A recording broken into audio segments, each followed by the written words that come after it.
তো গাইস তোমরা যেটা দেখতে পাচ্ছ সামনে থেকে সেটা হচ্ছে ইন্ডিয়া থেকে আমি দেখাচ্ছি, এটা হচ্ছে বাংলাদেশ বর্ডার। দেখতে পাচ্ছ বাংলাদেশের, তোমরা যেটা দেখতে পাচ্ছ হিলি ইমিগ্রেশন, এটা হচ্ছে বাংলাদেশের বর্ডার। ওই পার থেকে এই পারে চলে আসার পরে এটা হচ্ছে বাংলাদেশের, কি বলে এটাকে, বাংলাদেশের অটো। অটো অটো এটা বাংলাদেশের অটো। মানে প্রাকৃতিক পরিবেশ ধরতে গেলে এখানে খুবই সুন্দর, অনেক অনেক সুন্দর। কথায় বলে বাংলাদেশের মাটি নাকি সোনার থেকেও খাঁটি। Hey guys, welcome to our channel it's Soudipta. আজকে আমরা চলে এসেছি আরও একটি ইন্টারেস্টিং এবং মজাদার ভিডিও নিয়ে। আজকের ভিডিওর বিষয়বস্তু, আজকে আমরা যেতে চলেছি কোথায়, আমেরিকাতে। একটু বেহিসাবি হয়ে গেল না? তোমরা টাইটেল থাম্বনেল দেখে বুঝে গেছো আজকে আমরা যেতে চলেছি বাংলাদেশে। আজকের ব্লগটা হতে চলেছে একটা ট্রাভেল ব্লগ। তো আমরা যেতে চলেছি রায়গঞ্জ থেকে বাংলাদেশ, সেটাই আজকে ভ্রমণ তোমাদের সাথে শেয়ার করব। তো চলো ভিডিওটা শুরু করি। গাড়ি ধরার জন্য চলে এসেছি আমরা মোড়ের মাথায়। টোটো চলে এসছে, অটো গাড়ি দাঁড়িয়ে আছে। তো গাইস ফাইনালি রায়গঞ্জে চলে আসলাম। এখন যেতে চলেছি হচ্ছে রায়গঞ্জ স্টেট বাস স্ট্যান্ডে। তোমরা যা সামনে দেখতে পাচ্ছ, সামনে স্টেট বাস স্ট্যান্ড রয়েছে, সেখানে যেতে চলেছি। সেখান থেকে আমরা যেতে চলেছি হিলিতে, ডাইরেক্ট হিলি বর্ডার। ওটা পার করার পরেই বাংলাদেশে পৌঁছে যাবো। তো চলো ভিডিওটা কন্টিনিউ কর।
পারমিশন নিয়ে ভিডিও করো।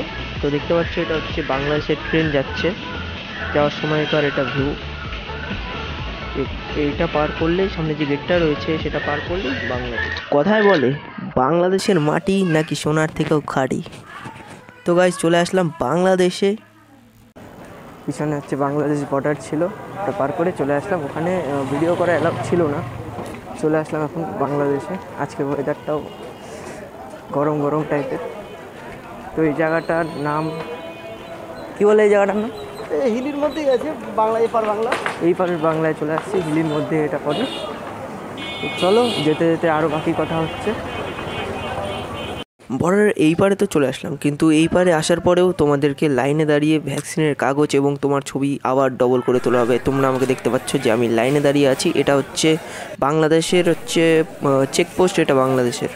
দেখতে পাচ্ছ এখানেও ভিডিও করা অ্যালাউ ছিল না, বাট পারমিশন আমরা নিয়ে নিয়েছিলাম। তো গাইস এবার শুরু হলো বাংলাদেশের পথ। তোমরা দেখতে পাচ্ছ যে ওখান থেকে মানে বর্ডার থেকে বেরিয়ে আমরা এখানে অটো ধরে নিয়েছি। তো এখান থেকে শুরু হোক বাংলাদেশের পথটা আমরা শুরু করলাম, তোমরা দেখতে থাকো।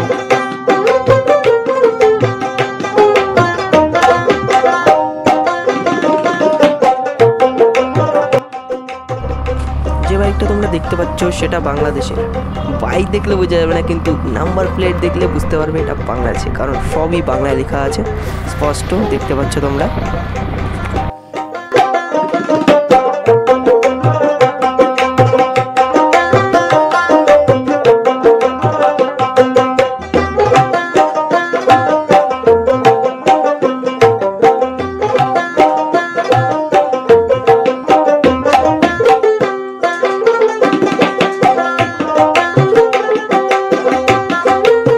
এই জায়গাটার নাম হচ্ছে বাংলাদেশের ফুলবাড়ি, সেখানে আমরা নেমে গেলাম।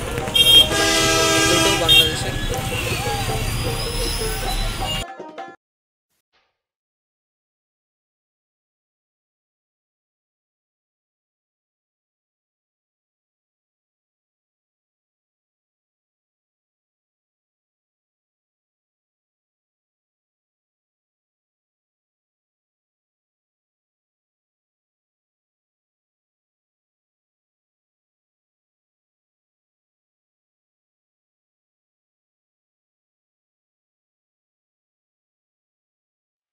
নেক্সট ডে বা পার্ট 2 আমরা নিয়ে আসছি, কারণ পুরো ভিডিওটা একসাথে দেখা যাচ্ছিল না, এর জন্য পরের দিন আমাকে ওয়েট করতে হয়েছে। এটা হচ্ছে নেক্সট ডে আমার ভিডিও। তো গাইস, আমি আছি এখন বাংলাদেশে। তোমরা দেখেছিলে যে কালকে ভিডিওটা আমি শ্যুট করতে চেয়েছিলাম, বাট কালকে অনেক দূর থেকে এসেছি, টায়ার্ড। তারপরে তাই জন্য আজকে ডে 2 করে আজকে শ্যুটটা করছি, একটু করে বাইরে বেরোবো। এই যে এই রুমটাতে আমি আছি এখন বাংলাদেশে, তোমরা দেখতে পাচ্ছ। তো চলো বাইরে তোমাদের দেখাচ্ছি যে বাইরে কি কি হচ্ছে না হচ্ছে, সব কিছু আজকে ভিডিওর মধ্যে দেখতে পারবে তোমরা। চলো লেটস স্টার্ট। দেখো এবার বাইরে কি কি হচ্ছে না হচ্ছে সব কিছু তোমাদের দেখাচ্ছি। সামনে গাইজ দেখতে পাচ্ছ যে সবাই আম নিয়ে ব্যস্ত এখন। সবাই একটু হাই হ্যালো করে দাও।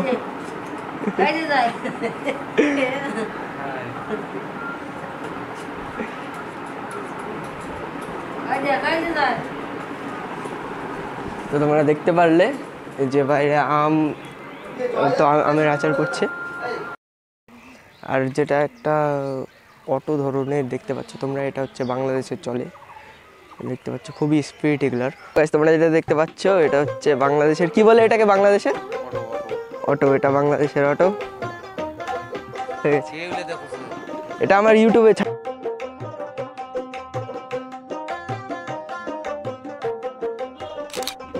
তো গাইস আমাদের সঙ্গে রয়েছে এখন দুটো দাদা, যে আমি বাংলাদেশের বিষয়ে তাদের কাছ থেকে জেনে নিচ্ছি।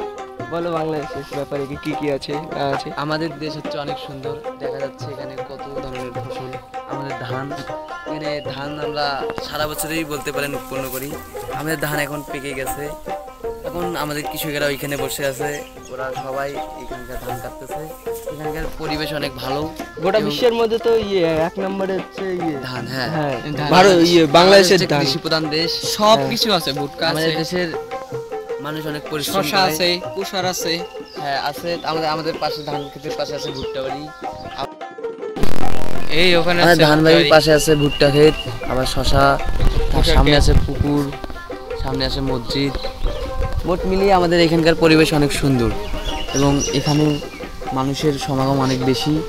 এবং এইখানে যে ফসলটা আছে, এই ফসলটা তোলার পর এইখানে যে বর্ষার পানি আসে, হ্যাঁ, তাতে মনে করে প্রচুর পরিমাণে মাছ হয়। আমরা এই বর্ষার পানিতে যাওয়ার পরে আমরা এখানে সেচে মাছ ধরি এবং এখানকার মাছ অত্যন্ত সুস্বাদু। আমরা তো পদ্মা নদীর মাছ, একদম নাম করা মাছ আমরা শুনছি। ওই যে ওই খামারটা দেখতে পাচ্ছ না, ওখান থেকে মানে বৃষ্টির পানিতে আসা মাছগুলো এখানে আটক যায়। আটক যাওয়ার ফলে আমরা সেখান থেকে মাছ অনেক পরিমাণে সেচি, জাল ফেলি, বর্ষা দিয়ে অনেক মাছ মারি। মানে আমাদের বাসায় এটা কি পুকুর নাকি? হ্যাঁ, পুকুরে কাঁকড়ার গাছ। ও কাকরোল নাকি? কাকরোল বলে। ও আচ্ছা আচ্ছা।